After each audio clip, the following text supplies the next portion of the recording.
hello, this is a little bit awkward.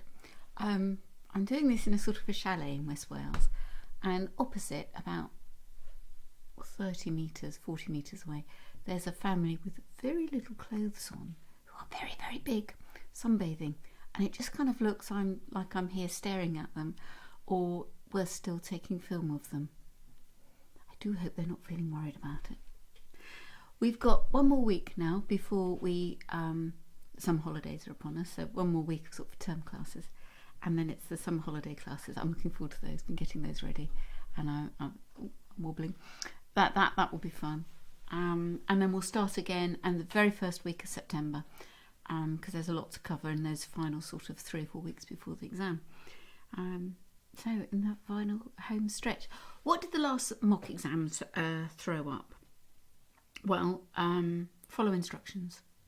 There's no mystery to this. If you're a bit rubbish at that, get people to leave trails for you. But like, so hide a chocolate button somewhere in the house, in your dad's sock drawer. But instead of saying there's a chocolate button in your dad's sock drawer, in fact, never go into your dad's sock drawer. Just take that as read. But take 3 steps, turn left, go through the door, turn right, proceed for 10 metres, that kind of thing. At first you'll try and memorise it, which is never a good thing. Process the information, decide where you're going, and then go. Following instructions will, for some children, make the difference between pass and fail. No question about this at all. Weeing. The boys' school, under the CEM rules, if you need to get up and go for a wee, you won't get any extra time. You'll just miss that part of the exam. I'm beginning to wonder whether kids should just pee in their pencil case. Should I tell them this? I don't know. What do you think? For those with weak bladders, it's going to be a bit of an issue, I think. Now, and make sure you have a wee in the breaks. I tell this to every group. We had 3 Saturdays. The last Saturday were very good. I think we only had 1 child that went for a pee. The previous Saturday, they were peeing for the Olympic Games, They were just backwards, forwards, and it breaks the momentum of the concentration, both for themselves and everybody else in the room. And the first Saturday was a bit here or there, so you've no control over what everybody else is doing in the room. And if everybody else's bladder is sending out, we need a wee, it's very difficult not to get caught up in that. So beware.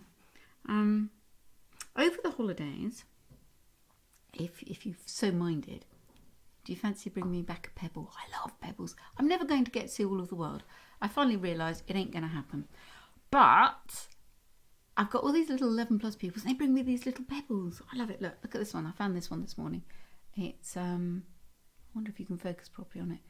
It's a crinoid, I think. And it's, what I like is all the spokes. You might not be able to see it too well from there.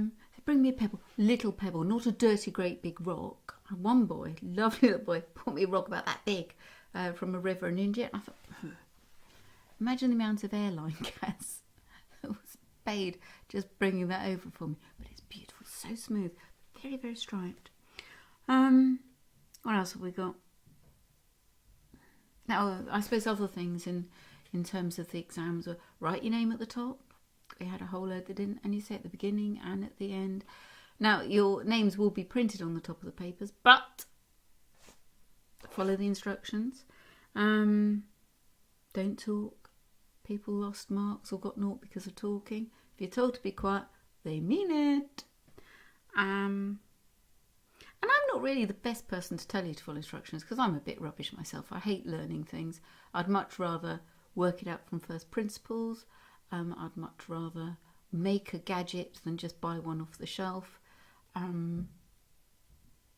That's how I roll. But it does lead to trouble. I mean, once I had some mildly dry skin, everybody gets it, and I was putting on this sort of cream, and it was getting worse and worse and worse, and I was putting more and more cream on. And then I finally read what it said on the top, moisturising shampoo. I just sort of stopped at the moisture bit. So I was just rubbing shampoo onto myself all the time, wondering why it was getting dry. 'Tis the way of the world. Well, it's the way of things at our house. And I guess that's about it. Have a lovely week. Bye-bye.